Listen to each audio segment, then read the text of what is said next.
Chapter 1. 12 weeks. 12 weeks. That's how long ago I died. Not physically, but spiritually. For the last 12 weeks, my body breathed, ate, and lived. But inside, it felt like my soul had died. 12 weeks ago, I left my friends on Reservation 1, the old Cheyenne River Reservation in northwest South Dakota. I'd made a deal with the devil, and now I was paying the price. Each week, I received blood samples from Dr. Roberts, the reservation's new director. Those samples were obtained from my 7 friends infected with Meghan: Davin, Sarah, Sophie, Victor, Dorothy, Garrett, and Sage. I processed their blood to verify that the DNA matched their profiles. I then screened their samples for drugs. They always came back clean. It was the only thing that kept me going. They weren't being drugged. They weren't being abused. I'd continued to stay away. I kept telling myself that I'd done the right thing. I knew I had, but it didn't make it any easier. In the 15 months I'd been employed by the Meghan Research Institute, I'd made true friends, a true enemy, and fell so deeply in love with one man I didn't think I'd ever recover. It made my daily existence that much harder. But staying away was what I needed to do to keep him and my friends safe. So, that's what I did. "Why the sad face, Megs?" I jumped when Mitch rested his hip against my lab bench. Forcing a smile, my hand stilled over the blood sample from my 7 friends who used to reside within Compound 26.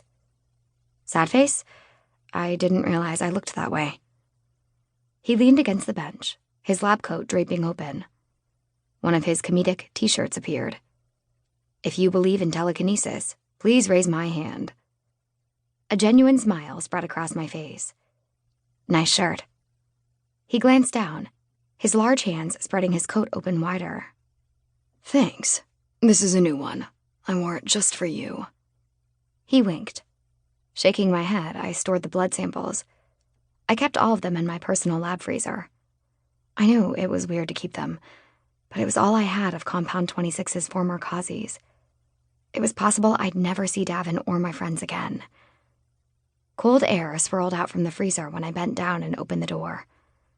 A few of the glass tubes rattled when I pushed last week's samples to the side.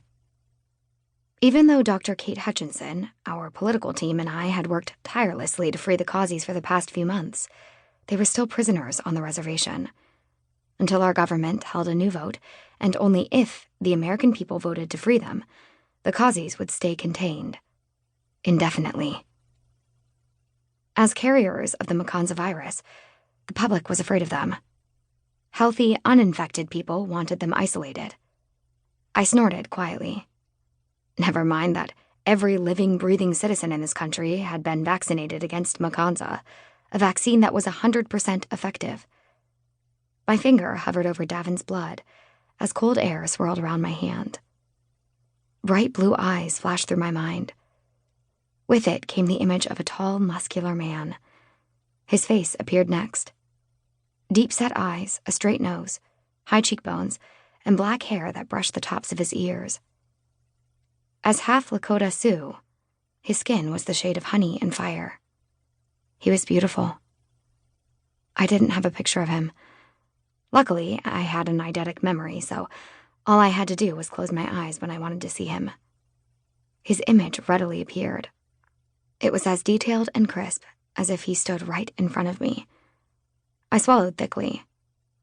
My fingers shook as I hastily stored the rest of the samples. Mitch crossed his arms and kicked his heels gently against the lab bench while he waited for me to finish.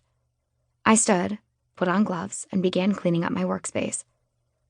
His gaze followed my movements. "Word on the street is that you and Dr. Hutchinson, or Kate, as she insists you call her, are going on another tour of the country."